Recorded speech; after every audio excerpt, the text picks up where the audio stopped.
아멘. 우리 16절 다시 한번 함께 읽어보도록 하겠습니다. 16절 시작. 사람이 의롭게 되는 것은 율법의 행위로 말미암음이 아니요 오직 예수 그리스도를 믿음으로 말미암는 줄 알므로 우리도 그리스도 예수를 믿나니 이는 우리가 율법의 행위로서가 아니고 그리스도를 믿음으로써 의롭다함을 얻으려 함이라. 율법의 행위로서는 의롭다함을 얻을 육체가 없느니라. 아멘. 이 구절은 갈라디아서의 요절입니다.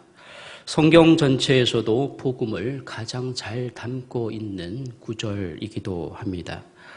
이 구절에는 두 가지 중요한 개념이 등장합니다. 하나는 의롭다 하심을 받다 혹은 얻다라는 개념입니다. 또 하나는 의롭다 하심을 얻는 방법으로서 율법의 행위가 아니라 믿음으로 받는다라는 것입니다. 바울이 갈라디아서 및 로마서를 통해서 말하려고 하는 복음이 바로 이 두 가지 개념, 즉 이신칭의라고 말할 수가 있습니다. 우리는 흔히 이신칭의 결과, 즉 예수를 믿어 얻는 결과를 구원을 받는다라고 표현하거나 죄 용서를 받는다라고 말하고 있습니다. 그런데 우리가 방금 읽은 구절은 의롭다 하심을 받는다라고 기록하고 있습니다. 여러분, 이 말이 무엇을 표현합니까? 구원의 의미는 매우 풍성하기 때문에 한두 단어로 말할 수 없다는 거죠. 다양한 단어를 사용하여 구원의 풍요로운 의미를 잘 전달해주고 있다는 것입니다. 따라서 죄를 용서받는 것은 가장 소극적이고 가장 작은 개념이라고 우리가 말할 수가 있겠습니다. 그러나 의롭다 하심을 받는다는 개념은 죄 용서보다 훨씬 더 큰 의미로 우리가 볼 수가 있습니다. 죄 용서가 모든 죄가 사해졌다는 의미라면 의롭다 하심을 받는다는 것은 그보다 더 풍성한 의미로 우리가 생각할 수가 있습니다. 다시 말해 구원받은 성도의 삶에 임하는 모든 풍요와 모든 풍성함이라고 말할 수가 있습니다. 우리말로 표현하면 하나님 보시기에 너는 옳다, 너는 바르다, 너는 제대로 사는구나 라는 하나님의 인정입니다. 그런데 이런 하나님의 평가는 내가 하나님 앞에서 의롭지 못하다는 것을 깨달을 때 우리가 얻을 수 있는 것이죠.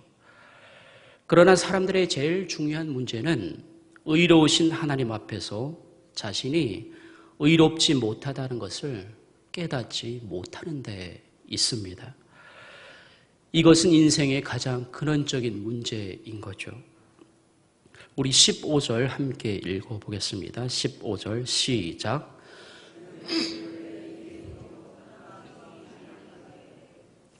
모든 사람이 이처럼 사랑하고 살아가고 있습니다. 이방인은 율법도 없고 하나님의 법칙도 지키지 않고 하나님 앞에 죄인이라는 것이죠. 반면 유대인들은 끝없이 율법에 순종하려고 합니다. 그래서 이런 자신들에 비하면 이방인들은 죄인이라는 거죠. 15절의 문제점이 무엇일까요? 한마디로 말씀드리면 유대인들은 상대적으로 생각한다는 것입니다. 그들이 갖고 있었던 기준은 상대적이라는 것이죠. 대부분의 사람들이 이처럼 자기를 상대적인 기준으로 평가를 합니다. 그래서 언제나 문제의 근원이 무엇인지 정확하게 알지 못하죠. 문제 해결이 되지 않습니다. 표면적으로는 해결된 것 같으나 얼마 안 지나면 또 문제가 터집니다. 이것이 사람들의 가장 큰 불행이기도 하죠.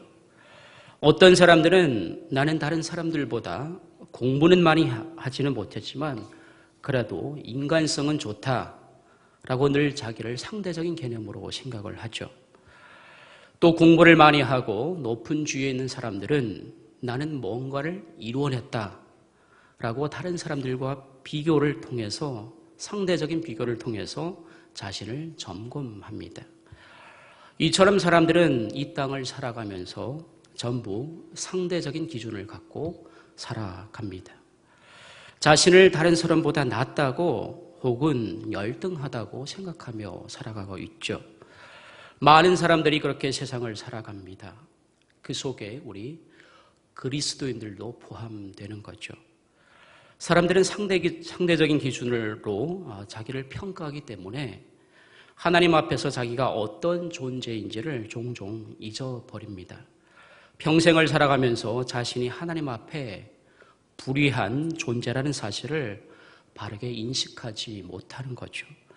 그렇기 때문에 이 사회가 상대적으로 제일 가치 있게 여기는 것들, 이를테면 돈이나 신분이나 명예나 지위, 업적들을 그것에 우리 인생을 쏟아가며 살아가고 있습니다. 그러니까 상대적인 가치들을 획득해서 상대적인 우위를 확보하고 그래서 인생을 살아가고 그것으로 자신을 평가하며 살아가게 되는 것이죠. 그러나 우리가 하나님 앞에 서면 우리는 생애 처음으로 절대적인 기준 앞에 서게 되는 것이죠. 상대적인 비교가 아니라 하나님 앞에 설 때 비로소 우리 사람은 자신을 볼 수가 있습니다. 그럴 때 사람이 느끼는 비참함에 대해 성경은 잘 말해주고 있죠. 성경은 우리가 모태로부터 죄를 받고 태어났기 때문에 하나님을 생각할 때 행복하거나 기쁘지 않다라고 말하고 있습니다. 사람들이 상대적인 가치와 평가 안에서 살다가 절대자, 의로우신 하나님 앞에 서게 되면 안식과 쉼을 누리기보다는 자신의 불의와 죄악을 보게 되는 것이죠. 여러분, 이것이 바로 인생의 고통의 뿌리라고 얘기할 수가 있습니다. 그렇습니다. 사람은 하나님 앞에서 의롭다함을 받기까지는 안식이 없습니다. 하나님께서 우리를 보시면서 너는 바르다, 참되다, 내 눈에 보기에 좋다 라고 말씀하시는 그 하나님의 마음과 음성을 듣기 전까지 사람은 절대적으로 안식이 없습니다. 사람들의 인정을 받아도, 사람들의 칭찬을 들어도, 수많은 돈이나 높은 신분이나 위대한 업적이나 지위를 가져도 사람들은 하나님의 너는 옳다라는 음성을 듣기까지 참 자유가 없습니다. 한마디로 전부 종살이를 하고 살아가고 있는 것이죠. 자신의 종이 되거나 세상의 종이 되거나 사람들의 평가를 받는 종으로 평생 동안 살아가는 것이죠. 창세기에 보면 하나님이 사람을 자신의 형상을 따라 만들었다고 말씀하고 있지 않습니까? 사람의 모델이 하나님 자신이었습니다. 하나님의 형상을 따라 창조되었다는 말의 의미는 사람이 하나님을 만나 하나님과 깊은 교제를 누리기 전까지는 절대로 채워지지 않는 그런 공간이 있다는 말인 거죠. 그래서 그 공간을 채워보려고 사람들은 어떻게 합니까? 자신의 능력을 극대화하죠. 한평생 돈 버는 일에, 출시하는 일에 시간을 보내고 살아갑니다. 스스로의 만족을 끝없이 구하면서 평생 헛된 시간과 에너지를 쏟아부으면서 사는 것이 오늘날 사람들의 보편적인 모습인 것이죠. 그러나 우리 그리스도인들의 삶은 그것이 전부가 아닌 거죠. 세상이 비난하고 실패자로 낙인 찍혀도 오직 하나님이 옳다고 인정하는 그 음성을 들으면 참 자유를 얻게 되고 그때부터 새로운 삶을 시작하게 되는 것이죠. 원하옵기는 이 시간에 이러한 은혜가 저와 여러분과 함께 하시기를 간절히 소원합니다. 여러분, 사람들의 보편적인 문제가 하나님 앞에 의로운지 아닌지에 관심이 없는 것이라면 또 다른 문제가 무엇일까요? 그것은 의롭다함을 어떻게 받을 수 있느냐라는 이제 문제인 것이죠. 사람들은 상대적인 비교 때문에 자신이 하나님 앞에 의롭지 못하고 합당하지 못하다는 것을 대부분 인식하지 못하며 살아갑니다. 그런데 어느 순간 자신의 부족함을 인식하게 되면 그때부터 어떻게 하죠? 율법의 행위를 추구하게 됩니다. 선을 행하려고 한다든지 계명을 지키려고 한다든지 혹은 남들이 보기에 훌륭해 보이는 여러 행위를 해서 자기를 하나님 앞에 바르고 옳은 자리에 세우려고 합니다. 아마 예수를 믿고도 적지 않은 분들이 그렇게 신앙생활을 해가고 있을 것입니다. 그래서 결론은 사람들은 끝없는 정죄와 자격 없음에서 벗어나지 못한다는 것입니다. 여러분, 세상의 많은 종교와 철학을 한마디로 말하면 사람들이 자신의 행위와 능력으로 하나님 앞에 바르게 서려고 노력한다는 것이죠. 이것이 세상에 있는 종교나 철학이나 도덕의 공통점이라고 말할 수가 있습니다. 인간의 힘과 지혜와 노력으로 하나님 앞에 자기를 의롭게 세우려고 합니다. 그러나 이것은 여러분, 인류의 가장 본질적인 거짓말이죠. 마귀는 이 거짓말을 늘 진실로 포장해 왔습니다. 이러한 마귀의 거짓말에 대해서 오늘 우리가 읽은 16절 하반절에서는 한마디로 이렇게 단정적으로 결론을 내립니다. 우리 2장 16절 하반절 함께 읽어봅니다. 시작. 율법의 행위로서는 의롭다함을 얻을 육체가 없느니라. 여러분, 이것은 상대적인 비교가 아니라 사람들이 어떤 좋은 일을 함으로써 뭔가를 얻어내려고 하는 그런 왜곡되어 있는 부패한 본성을 말해주고 있는 것입니다. 이것을 한마디로 율법주의 신앙이라고 부르죠. 하나님이 우리를 믿음을 통해서만 구원하시는 이유는 행위로 하나님이 원하시는 기준을 충족시킬 수 없기 때문인 거죠. 오직 예수님만이 그것을 충족시킬 수가 있는 것이죠. 아무도 행위로 구원을 받을 수가 없습니다. 자격을 구비하고 율법을 지키고 선을 행해서 구원에 이를 자는 아무도 없습니다. 그러므로 우리는 어떻게 해야 할까요? 상대적인 기준을 내려놓아야 합니다. 우리 자신이 다른 사람보다 조금 나아 보여도 상대방도 우리 못지않게 훌륭한 사람들인 거죠. 따라서 사람들의 차이가 커 보여도 결정적인 차이가 아닐 때가 매우 많습니다. 하나님 앞에서 인간의 능력과 행위와 겉모습을 가지고 다른 사람과 비교하여 자신을 스스로 바르게 세울 수 있는 사람은 아무도 없죠.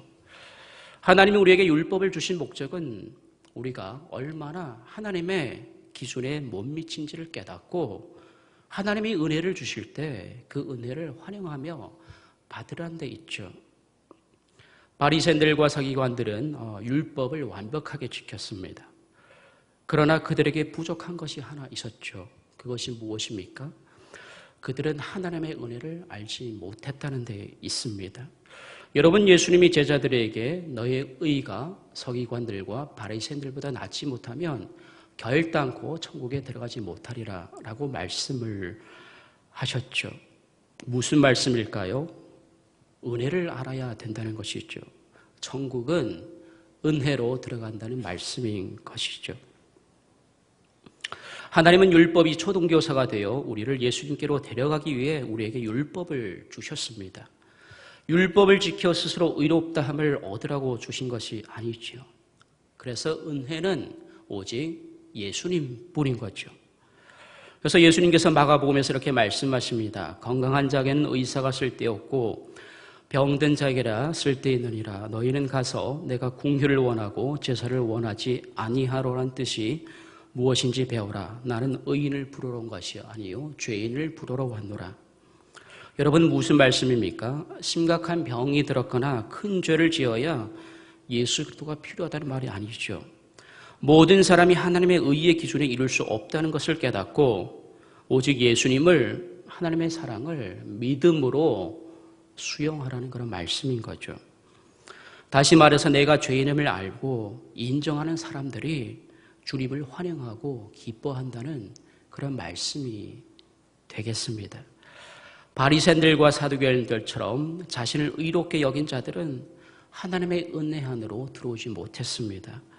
자신이 다른 사람보다 낫다고 생각하고 남들을 무시하고 이방인을 죄인이라고 여긴 자들은 그 은혜의 풍성한 속으로 들어가지 못했습니다. 왜냐하면 그들은 자기 자신 속에 무엇인가 의지하고 붙들 것이 있었기 때문인 것이죠. 더 나아가 그들은 구원의 완전한 도리를 마음으로 순종하지도 않았고 믿지도 않았을 뿐더러 다만 자기의 공로를 붙들고 하나님의 의인, 하나님의 은혜인 예수 그리스도를 대적했죠. 구원에서 벗어나갔던 것이죠. 우리가 보통 설교 말씀을 들을 때 은혜를 받았다라고 이제 표현을 합니다. 마음의 짜릿함이나 감동이나 시원함을 느끼고는 은혜를 받았다라고 표현을 하죠. 하지만 여러분, 그게 진정한 은혜일까요? 우리의 마음의 시원함이, 감동이 그게 진정한 은혜일까요? 아니죠. 예수를 만나야 그것이 진정한 은혜인 것이죠. 사랑하는 교회 여러분, 이런 면에서 예수 믿는 사람들은 가치 체계가 완전히 달라야 하죠. 상대적인 기준을 버려야 합니다. 나는 항상 옳고 너는 항상 틀렸다는 그 뿌리 깊은 죄를 버려야 합니다. 그래서 나는 아무 공로가 없고 하나님 앞에 의롭지 못한 자임을 인정하고 회개하고 죄를 자복하는 사람만이 하나님께서 인정하는 사람입니다. 여러분, 이것이 믿음의 핵심이고 복음인 것이죠. 이 시간에 이러한 축복이 저와 여러분과 함께 하시기를 간절히 소원합니다. 우리 17절 다 함께 읽어볼까요? 17절 시작.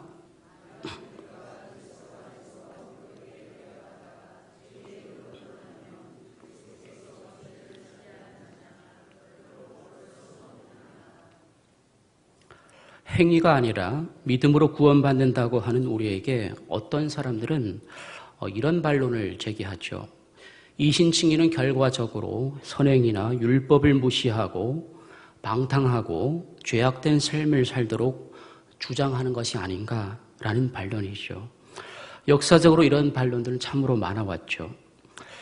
그러니까 행위, 자격, 조건에 근거하지 않고 은혜로 값없이 믿음으로 구원받는다는 진리가 한편으로 사람들이 삶을 아무렇게나 살아도 관계없다는 그런 오해를 하도록 해서 믿기만 하면 구원받는다는 그런 생각을 사람들에게 심어준다는 것이죠.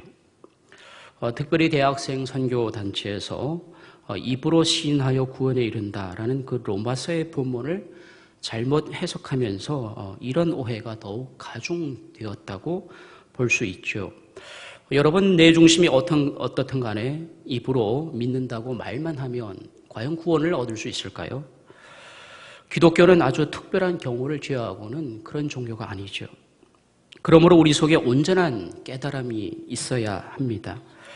깨달음이라고 해서 어떤 불교적인 그런 깨달음이 아니라 내 힘으로 구원에 이룰 수도 없고 의의를 이룰 수도 없고, 그래서 오직 예수를 믿을 때 의롭다 하시는 그 하나님을 우리가 깨달아야 하는 것이죠. 이 깨달음이 있는 사람은 깨달은 진리대로 삶을 살아냅니다. 깨닫고 살아가는 과정 자체가 믿음인 것이죠. 그러니까 믿음과 진리의 실천은 한 덩어리이고 동전의 양만이 되는 것이죠. 여러분, 은혜를 통해서 구원받으면 그때부터 참된 행실을 하게 되는 유일한 진리가 바로 복음입니다. 사도 바울이 생명을 걸고 하늘에서 온 천사라도 저주받을 것이라고 하면서까지 복음을 지키려 했던 것은 복음이야말로 참된 삶을 살게 하는 유일한 길이기 때문인 것이죠. 따라서 이 복음을 만난 사람들에게는 중요한 전환이 일어나게 되는 것이죠. 더 이상 나를 남보다 가치 있게 만들기 위한 삶이 아니라 하나님을 영화롭게 하고 하나님을 드러내고 그분을 높이는 그런 변화된 삶을 살게 되는 것이죠. 더 이상 나를 꾸밀 필요가 없습니다. 자기 의라는 무화과 나뭇잎 옷을 벗어버리게 되는 것이죠.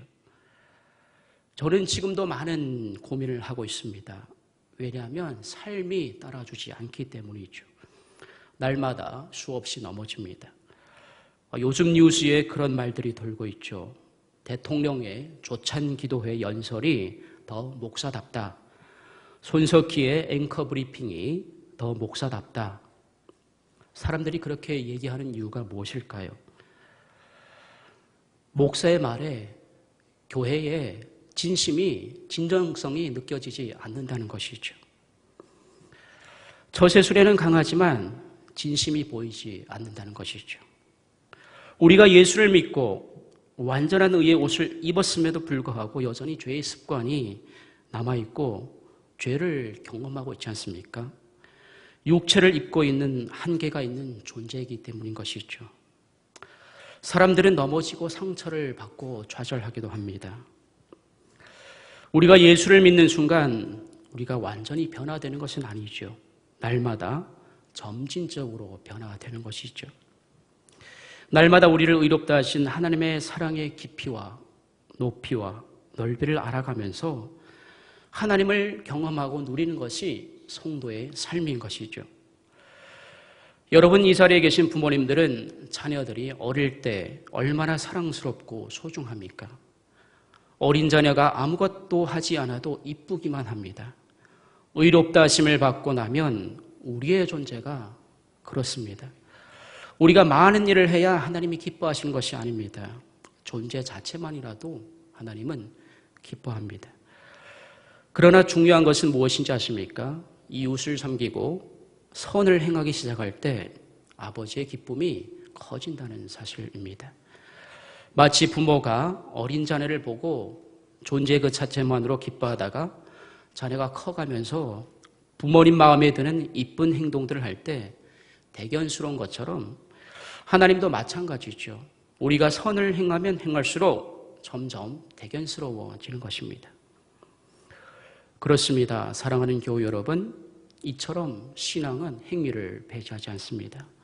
자기를 꾸미고 자기 의의를 세우기 위해 조건을 구비하는 세상의 행위가 아니라 의롭담을 받은 자녀가 하나님을 사랑하고 이웃을 사랑하는 행위가 참 신앙이고 참 행위인 것이죠.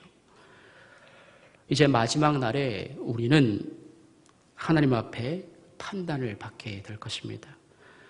하나님을 드러내고 이웃을 참되고 복되게 하여 생명을 얻은 자처럼 살았는지, 아니면 이 모든 것을 통해 자기를 가치 있게 하고 영화롭게 하기 위해 살았는지 우리는 마지막 날에 판단을 받게 될 것입니다.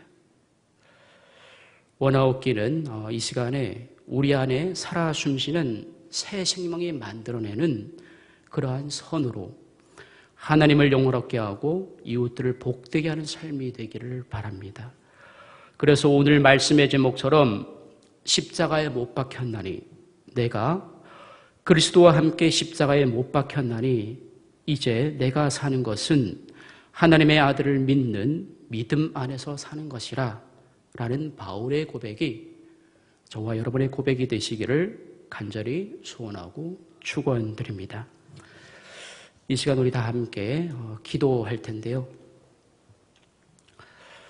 하나님 아버지, 주의 사랑하는 백성들이 이 시간 주의 전으로 와서 말씀을 들었습니다. 하나님, 우리가 살 수 있는 길은 오직 생명의 말씀뿐입니다. 하나님, 우리 그리스도인들을 포함하여 우리 인간들은 모두가 하나같이 나는 옳고 너는 틀리다는 상대적인 기준을 가지고 살아갑니다. 그리고 그러한 것에서 오는 우월감을 가지고 살아갑니다. 그래서 하나님을 바르게 인식하지도 알지도 못합니다. 늘 우리의 행위로 이웃과 나의 삶을 평가합니다. 그리하여 우리의 삶에는 안식이 전혀 없습니다. 하나님, 이 시간 이러한 죄악된 삶을 하나님 앞에 내려놓사오니 우리를 긍휼히 여겨 주시옵소서. 이제 행위가 아니라 믿음으로 의롭게 된다는 진리를 붙들고 살아가게 하옵소서. 믿음과 실천이 별개의 것이 아니라 하나님 앞에 진심과 진정성 있는 삶의 과정 자체가 믿음이란 사실을 날마다 삶으로 고백하며 살아가게 하옵소서. 그래서 날마다 하나님을 기쁘시게 사람을 즐겁게 하는 삶으로 하나님께 영광이 되게 하옵소서. 이 시간 우리 다 함께 통성으로 기도하겠습니다.